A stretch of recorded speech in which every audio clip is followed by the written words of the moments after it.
ഓട്ടോകാഡിൽ ഏറ്റവും യൂസ്ഫുൾ ആയിട്ടുള്ള ഒരു ഏരിയ ആണ് ലെയർ എന്ന് പറയുന്നത്. ഹോം മെനുവിൽ ലെയർ ടാബ് അവൈലബിൾ ആണ്. ഇതിൽ ലെയർ പ്രോപ്പർട്ടീസ് എടുത്തു കഴിഞ്ഞാൽ അത് ക്ലിക്ക് ചെയ്യുകയാണെന്നുണ്ടെങ്കിൽ അതിൻ്റെ ഒരു പുതിയ വിൻഡോ ഇവിടെ ഡിസ്പ്ലേ ആവും. ഈ വിൻഡോയിൽ ഈ ഒരു വർക്കിൽ ഉപയോഗിച്ചിട്ടുള്ള എല്ലാ ലെയറുകളും ലിസ്റ്റ് ചെയ്തിട്ടുണ്ട്. അതായത് അതിൻ്റെ പേരെന്ന് പറഞ്ഞാൽ കോൺക്രീറ്റ്, അല്ലെ ബാർ, കോളം, ഡയമെൻഷൻ എന്ന് പറയുന്ന പല പല ലെയറുകൾ ക്രിയേറ്റ് ചെയ്തിരിക്കുന്നതാണ്. ഓരോ ലെയറിനും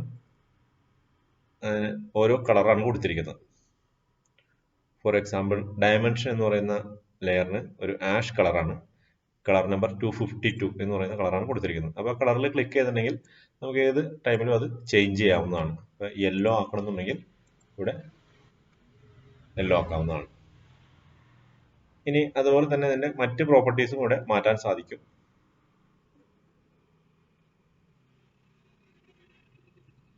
ഇവിടെ ഡ്രോയിങ് പ്രിപ്പയർ ചെയ്യുമ്പോൾ ഏത് ഡ്രോയിങ് ആണെങ്കിലും ഓരോ എൻറ്റിറ്റീസും, അതായത് ഓരോ എലമെന്റ്സും ഒരു പർട്ടിക്കുലർ ലെയറിലായിരിക്കണം അസൈൻ ചെയ്ത് വരയ്ക്കേണ്ടത്. ഫോർ എക്സാമ്പിൾ ഈ ഡയമെൻഷൻ എന്ന് പറയുന്നത്, ഡയമെൻഷൻസ് എല്ലാവരും ഒരു ഡയമെൻഷൻ എന്ന് പറയുന്ന ലെയറിൽ വരയ്ക്കുന്നതായിരിക്കും നല്ലത്. ഇനി ഒരു എൻറ്റിറ്റി ഏത് ലെയറിലാണെന്ന് അറിയണമെന്നുണ്ടെങ്കിൽ ആ ഒരു ഒബ്ജക്റ്റിന്റെ അല്ലെങ്കിൽ എൻറ്റിറ്റിയുടെ മുകളിൽ കഴ്സർ വെറുതെ കൊണ്ടുവച്ചാൽ മതി. സോ ഇവിടെ എഴുതി കാണിച്ചിട്ടുണ്ട് rotated dimension colour by layer ആണ്. ലെയർ ഡയമെൻഷൻ, ഡയമെൻഷൻ എന്ന് പറയുന്ന ലെയറിലാണ് വരച്ചിരിക്കുന്നത്.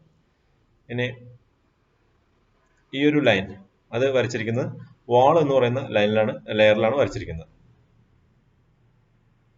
ഇത് ഹാച്ച് എന്ന് പറയുന്ന ലെയറിലാണ് വരച്ചിരിക്കുന്നത്. സൺഷെയ്ഡിന്റെ ഹാച്ച് നോക്കാം, അതും ഹാച്ച് എന്നുള്ള ലെയറിലാണ്. വാള് അതിന്റെ ലൈൻ വരച്ചിരിക്കുന്നത് വാൾ എന്ന് പറയുന്ന ലെയറിലാണ്. അങ്ങനെ ഓരോ ഐറ്റംസും വരച്ചിരിക്കുന്നത് പല പല ലെയറുകളിലാണ്. ഞാൻ ഈ വാളിന്റെ ഇപ്പൊ ഈ കളർ, വാളിന്റെ കളർ ഞാൻ പർട്ടിക്കുലർ ഈ കളറാണ് കൊടുത്തിരിക്കുന്നത്. അവിടെ ഞാനത് മാറ്റുകയാണെങ്കിൽ, അത് കളർ മാറ്റണം എന്നുണ്ടെങ്കിൽ വാൾ എന്ന് പറയുന്ന ലെയറിൽ പോയി അതിന്റെ സിയാൻ കളർ ഇവിടെ മാറ്റിയാൽ മതിയാവും. ഞാനിപ്പോൾ റെഡ് ആക്കിയെന്ന് അറിയാം. ക്ലോസ് ചെയ്ത് തന്നെ നിങ്ങൾക്ക് അവിടെ കാണാൻ സാധിക്കും എല്ലാ വാളുകളും, വാൾ എന്ന് പറയുന്ന ലെയറിൽ വരച്ചിരിക്കുന്ന എല്ലാ എൻറ്റിറ്റീസും ഓട്ടോമാറ്റിക്കലി അപ്ഡേറ്റ് ആയിട്ടുണ്ട്. ഇനി അതല്ല ഡയമെൻഷൻ, എല്ലാ ഡയമെൻഷൻസും ഇപ്പോൾ യെല്ലോ കളറിലാണ് കാണുന്നത്. അതിന്റെ കളർ മാറ്റണം എന്നുണ്ടെങ്കിൽ ഇവിടെ പോയിട്ട് ഡയമെൻഷൻ എന്ന് പറയുന്ന ലെയർ, അതിന്റെ കളർ യെല്ലോ എന്നുള്ളത് നമുക്ക് ആവശ്യമുള്ള കളറിലേക്ക് മാറ്റാവുന്നതാണ്. ബ്ലൂവിലേക്ക് മാറിയിട്ടുണ്ട്.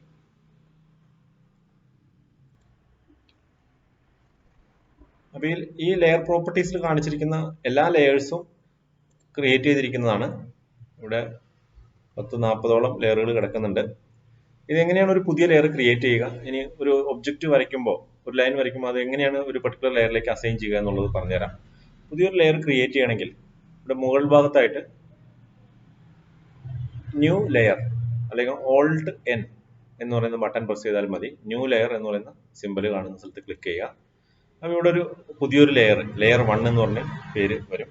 നമുക്കൊരു പേര് ഇപ്പൊ തന്നെ ടൈപ്പ് ചെയ്ത് കൊടുക്കാം.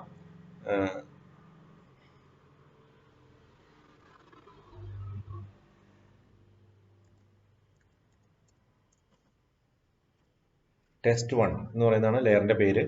ഞാൻ അതിന് കളർ കൊടുക്കുന്നത് ഒരു ഗ്രീൻ കളറാണ് കൊടുക്കുന്നത്. ടെസ്റ്റ് 1 എന്ന് പറയുന്നത്. ഇനി വേറെ ഒന്നും ചെയ്യുന്നില്ല, ക്ലോസ് ചെയ്യുന്നു. അതിനുശേഷം ഞാൻ ഒരു ലൈൻ വരയ്ക്കുന്നു. ഒരു ലൈൻ എടുത്ത് പുതിയതായിട്ട് വരയ്ക്കുമ്പോൾ ഇത് ബ്ലൂ കളറിലാണ് വരുന്നത്. കാരണം ഇവിടെ നോക്കിക്കഴിഞ്ഞാൽ അറിയാം, ഇത് ഈ ഡ്രോപ്പ് ഡൗൺ ലിസ്റ്റിൽ കിടക്കുന്നത് അത് ഡയമെൻഷൻ എന്ന് പറയുന്ന ലെയറാണ് ഇവിടെ കിടക്കുന്നത്. അപ്പൊ ഇവിടെ ഡ്രോപ്പ് ഡൗൺ ലിസ്റ്റിൽ ഏതാണോ കിടക്കുന്നത് അതിലായിരിക്കും എന്ത് സാധനം വരച്ചാലും അടുത്തതായിട്ട് വരുന്നുണ്ടാവുക. റെക്റ്റാങ്കിൾ വരച്ചു, അതും ഈ ഒരു ഡയമെൻഷൻ എന്ന് പറയുന്ന ലെയറിലാണ് വരിക. ഇനിയിപ്പോൾ ഒരു ഡയമെൻഷൻ എടുത്താലും, ഇവിടുന്ന് ഒരു ഡയമെൻഷൻ എടുത്ത് അതിന് ഡയമെൻഷൻ ചെയ്താലും അത് ആ ഒരു ലെയറിൽ തന്നെയാണ് വരിക. ഇതെല്ലാ എൻറ്റിറ്റീസും ഡയമെൻഷൻ എന്ന് പറയുന്ന ലെയറിലാണ് വന്നിരിക്കുന്നത്. ഇനി ഇതിനെ നമുക്ക് മാറ്റിയിട്ട് ടെസ്റ്റ് 1 എന്ന് പറയുന്ന ലെയറിലേക്ക് മാറ്റണമെന്നുണ്ടെങ്കിൽ ഒരു മെത്തേഡ് വരച്ചതിന് ശേഷമാണെന്നുണ്ടെങ്കിൽ ഉള്ള മെത്തേഡ് എന്ന് പറഞ്ഞാൽ ഇത് സെലക്ട് ചെയ്യുക, പ്രൊസീജിയർ ആണ്, സെലക്ട് ചെയ്യുക, ഈ ഡ്രോപ്പ് ഡൗൺ ലിസ്റ്റിലേക്ക് പോവുക, അവിടെ വാൾ എന്ന് പറയുന്ന ലെയർ സെലക്ട് ചെയ്ത് കൊടുക്കാം. സോ ആ ഒരു എൻറ്റിറ്റി ഇതിലേക്ക് മാറിക്കഴിഞ്ഞു, വാൾ. അതുപോലെ നമുക്ക് ആവശ്യമുള്ള ഇതെല്ലാനും സെലക്ട് ചെയ്യുകയാണെങ്കിൽ എല്ലാവരും സെലക്ട് ചെയ്തതിന് ശേഷം വാൾ എന്ന് പറയുന്ന ലെയർ സെലക്ട് ചെയ്തിട്ടുണ്ടെങ്കിൽ അതായിക്കോളും. ഇത് ഓൾറെഡി വരച്ച ഒബ്ജക്റ്റുകൾ പർട്ടിക്കുലർ ലെയറിലേക്ക് മാറ്റുന്നതാണ്. ഇനി പുതുതായിട്ട് വരയ്ക്കുന്ന ഒബ്ജക്ട്സ് ഒരു ലെയറിലേക്ക് അസൈൻ ചെയ്യണമെന്നുണ്ടെങ്കിൽ ഇവിടെ ചെയ്യേണ്ടത് ഇനീഷ്യലി തന്നെ വരയ്ക്കുന്നതിന് മുൻപ് തന്നെ ആ ലെയർ സെലക്ട് ചെയ്ത് വെച്ചേക്കാം. വാൾ എന്ന് പറയുന്ന ലെയർ സെലക്ട് ചെയ്ത് വെച്ചേക്കാം. സോ നൗ ലൈൻ എടുത്ത് വരയ്ക്കുന്നതിന് മുൻപ് തന്നെ നോക്കുക ഇവിടെ വാള് എന്ന് പറയുന്ന വാളല്ല, ടെസ്റ്റ് 1 എന്ന് പറയുന്ന ലെയർ ആണോ എന്നുള്ളത് നോക്കാം. അതാണെങ്കിൽ നമുക്ക് ലൈൻ വരയ്ക്കാവുന്നതാണ്. ആ ലൈൻ അല്ലെങ്കിൽ സർക്കിൾ അല്ലെങ്കിൽ റെക്റ്റാങ്കിൾ എല്ലാനും ഡയമെൻഷൻ എല്ലാനും ഈ ഒരു ലെയറിലാണ് അസൈനായി കിടക്കുക. ടെസ്റ്റ് 1 എന്ന് പറയുന്ന ലെയറിലാണ് കിടക്കുക. അപ്പോൾ നമ്മൾ വരയ്ക്കുന്ന ഓരോ ഒബ്ജക്ട്സും ഓരോ എൻറ്റിറ്റീസും വിവിധ ലെയറുകളിൽ അസൈൻ ചെയ്ത് കൊടുക്കാം. അപ്പോൾ നമുക്ക് അതിൻ്റെ ഒരു അഡ്വാൻറ്റേജ് എന്ന് പറഞ്ഞാൽ കളറുകൾ മാറ്റാൻ കഴിയും. അതിനേക്കാളും ഇമ്പോർട്ടൻ്റ് ആയിട്ട് മറ്റു പല അഡ്വാൻറ്റേജസ് ഉണ്ട്, അത് കാണിച്ചു തരാം. ഇവിടെ ലെയർ പ്രോപ്പർട്ടീസിൽ പോയി കഴിഞ്ഞാൽ ടെസ്റ്റ് 1 അതിൻ്റെ ലൈൻ വെയിറ്റ്, ഇവിടെ മുകളിൽ കാണിച്ചിരിക്കുന്ന ലൈൻ വെയിറ്റ് നമുക്ക് കൺട്രോൾ ചെയ്യാൻ സാധിക്കും. ഫോർ എക്സാമ്പിൾ ഞാൻ ടെസ്റ്റ് 1-ന് ലൈൻ വെയിറ്റ് കൊടുക്കുന്നത് ഏറ്റവും മിനിമം ലൈൻ വെയിറ്റ് 0 ആണ്, പിന്നെ 0.05, 0.09, 0.13 അങ്ങനെ പോയിട്ട് 2.11 വരെ ലൈൻ തിക്നെസ്. ലൈൻ വെയിറ്റ് എന്ന് പറഞ്ഞാൽ ലൈൻ തിക്നെസ് ആണ്. ഞാൻ ഇതിന് 0 കൊടുക്കാം. ടെസ്റ്റ് 1-ന് ഞാൻ 0 ലൈൻ വെയിറ്റ് ആണ് കൊടുത്തിരിക്കുന്നത്. ഇനി പുതിയൊരു ലെയർ ഉണ്ടാക്കി ടെസ്റ്റ് 2, അതിന് ഞാൻ ഗ്രീൻ കളർ തന്നെയാണ് വെച്ചിരിക്കുന്നത്. അത് ഞാൻ മാറ്റിയിട്ട് യെല്ലോ ആക്കി. ഈ യെല്ലോക്ക് ഞാൻ കൊടുക്കുന്ന ലൈൻ വെയിറ്റ് കുറച്ച് കൂടുതലാണ്. ഫോർ എക്സാമ്പിൾ ഒരു 1 മില്ലിമീറ്റർ കൊടുത്തു. സോ അതിൻ്റെ ലൈൻ തിക്നെസ് കൂടുതലാണ്. ഇനി നോക്കാം ഇത് നമുക്ക് ഇവിടെ എങ്ങനെ റിഫ്ലക്റ്റ് ആവുന്നെന്ന്. ഇത് ടെസ്റ്റ് 1-ലാണ്, ഇത് വാളിലാണ് കിടക്കുന്നത്. ഞാൻ ടെസ്റ്റ് 2-ലേക്ക് മാറ്റുകയാണ് ഈ ലെയറിനെ.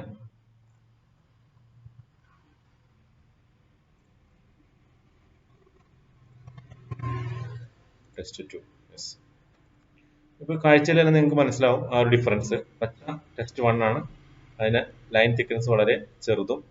മഞ്ഞ ടെസ്റ്റ് 2 ആണ്, അത് ലൈൻ തിക്നെസ് ലൈൻ വെയിറ്റ് വളരെ കൂടുതലാണ്.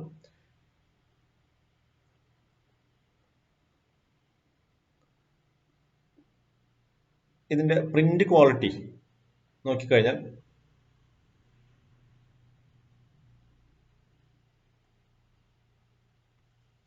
ആ വ്യത്യാസം വളരെ ക്ലിയർ ആവും.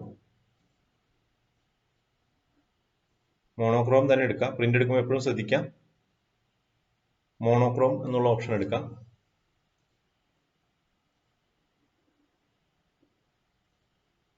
വിൻഡോ സെലക്ഷനിൽ ഞാൻ ഇത്രയും കാര്യങ്ങൾ സെലക്ട് ചെയ്യുന്നുണ്ട്. ഇതിൽ പ്രിവ്യൂ എടുക്കുമ്പോൾ ഇത് നോക്കിക്കഴിഞ്ഞാൽ നിങ്ങൾക്ക് മനസ്സിലാവും 1 മില്ലിമീറ്റർ തിക്നെസ് കൊടുത്തത് വളരെ ഡാർക്ക് ആയിട്ടാണ് വന്നിരിക്കുന്നത്.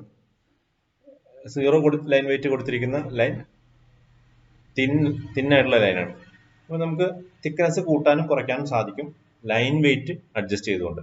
ഇത് ലെയറിലൂടെയാണ് സാധിക്കുക. ബിൽഡിംഗ് ഒക്കെ വരയ്ക്കുമ്പോൾ ബിൽഡിങ്ങിന്റെ ചുമരുകൾ അതൊക്കെ ഇമ്പോർട്ടൻ്റ് ആണ്. അത് ലൈൻ വെയിറ്റ് കൂട്ടി കൊടുക്കാം.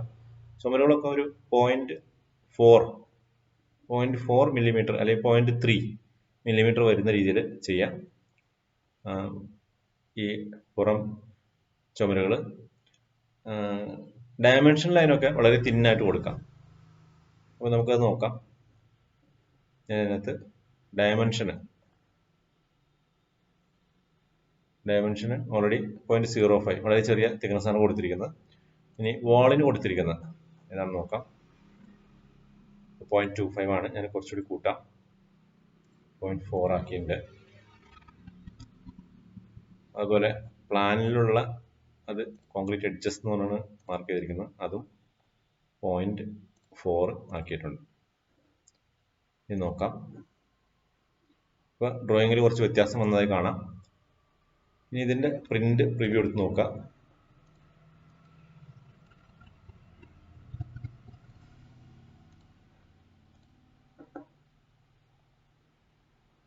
ഇത് വളരെ ഭംഗിയുള്ള ഒരു ഡ്രോയിങ് ആയിരിക്കും. കാരണം ഇതിന്റെ ലൈൻ തിക്നെസ് നോക്കാം. ഇവിടെ വാളിന് ലൈൻ തിക്നെസ് കൂടുതലും ഡയമെൻഷന് തിക്നെസ് കുറഞ്ഞ ലൈനും ഹാച്ചിന് അതിനും വളരെ തിക്നെസ് കുറഞ്ഞതാണ്. അതിന്റെ പ്രിന്റ് ക്വാളിറ്റി നല്ലതായിരിക്കും. അപ്പോൾ ലൈൻ വെയിറ്റ് നിങ്ങൾ യൂസ് ചെയ്യേണ്ടത് ഒരു ഡ്രോയിങ്ങിൽ 2 or 3 ലൈൻ വെയിറ്റുകൾ യൂസ് ചെയ്യാം. ഏറ്റവും ഇമ്പോർട്ടൻ്റ് ആയിട്ട് നിങ്ങൾക്ക് തോന്നുന്ന എലമെന്റ്സിന് ലൈൻ വെയിറ്റ് 0.4 മില്ലിമീറ്റർ കൊടുക്കാം. ഏറ്റവും ലൈൻ വെയിറ്റ് കുറഞ്ഞാൽ 0.05 കൊടുക്കാം. അതിനിടയിലുള്ള ഒരു തിക്നെസ് വേണമെങ്കിൽ 0.2 യൂസ് ചെയ്യാം. ഇതിന് പ്രിന്റ് എടുക്കുന്ന സമയത്ത് ഹാച്ചുകൾക്ക് മറ്റൊരു കാര്യം ചെയ്തിട്ടുണ്ടെങ്കിൽ വളരെ എളുപ്പത്തിൽ നല്ല ക്വാളിറ്റിയുള്ള പ്രിന്റ് എടുക്കാൻ സാധിക്കും.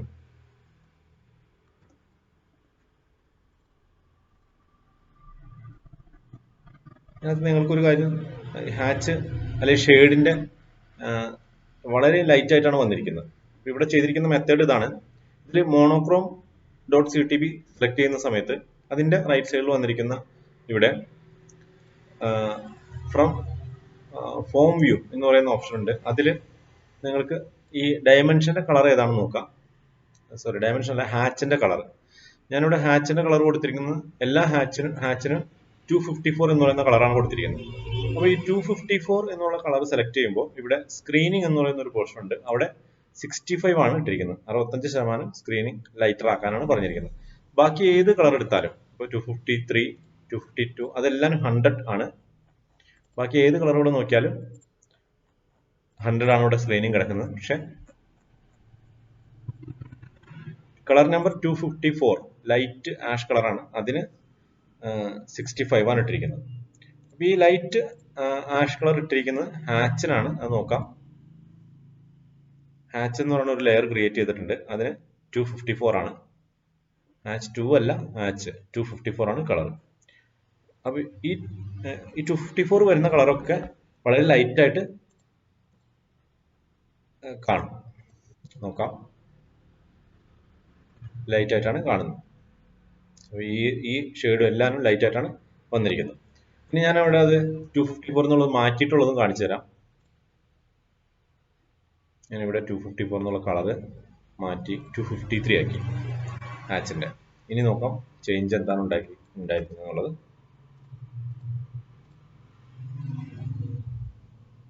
ഇത് കുറച്ചുകൂടി ഡാർക്കർ ആയിട്ടുണ്ട്.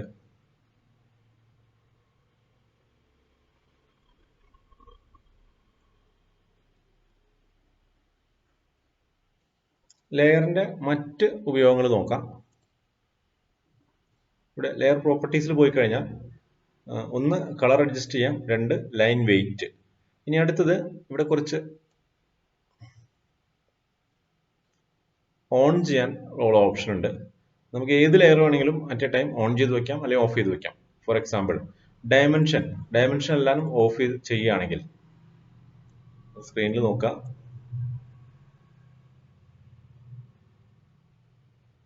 ഞാൻ എല്ലാ ഡയമെൻഷനും ഓഫ് ചെയ്തു. ഇപ്പം ഓൺ ചെയ്തപ്പോൾ എല്ലാവരും വന്നു, ഓഫ് ചെയ്തപ്പോൾ സ്ക്രീനിൽ നിന്ന് എല്ലാം പോയി. നമുക്ക് എത്ര വാളും ഞാൻ ഓഫ് ചെയ്യാൻ പോകണം.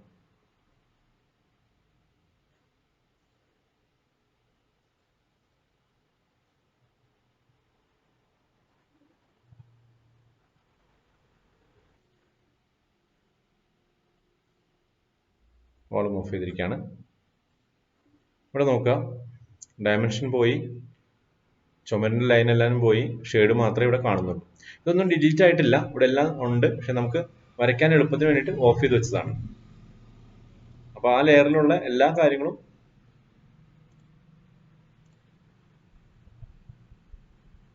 വാളും ഡയമെൻഷൻ കോൺക്രീറ്റ് എഡ്ജസും അത് മൂന്നും തിരിച്ച് ഓൺ ചെയ്ത് വെച്ചിട്ടുണ്ടെങ്കിൽ അവിടെ വരുന്നതാണ്.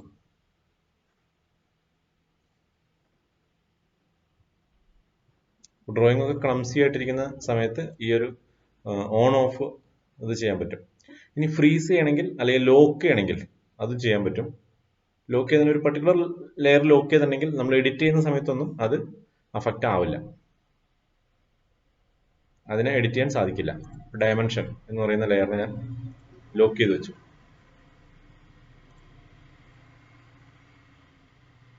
ഇനി ഡയമെൻഷന് നമുക്ക് ഒരു ലോക്ക് സിമ്പിൾ വന്നിട്ടുണ്ട്.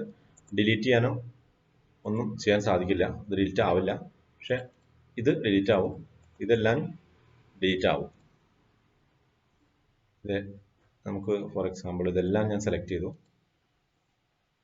ഇറേസ് ചെയ്തിട്ടുണ്ടെങ്കിൽ ഡയമെൻഷൻസ് ഒന്നും ഇറേസ് ആവില്ല, കാരണം അത് ലോക്ക് ചെയ്ത് വെച്ചിരിക്കുകയാണ്. ഞാൻ അൺലോക്ക് ചെയ്തു.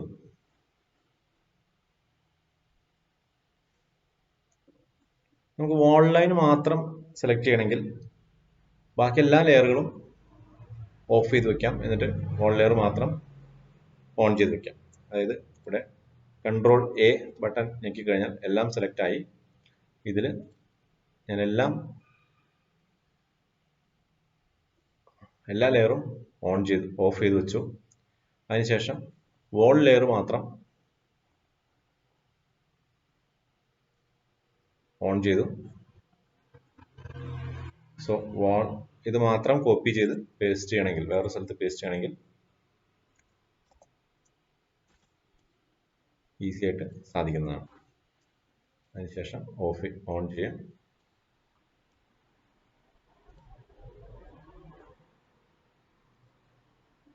ഇവിടെ നോക്കുക, ഇത് മാത്രമേ വന്നിട്ടുള്ളൂ.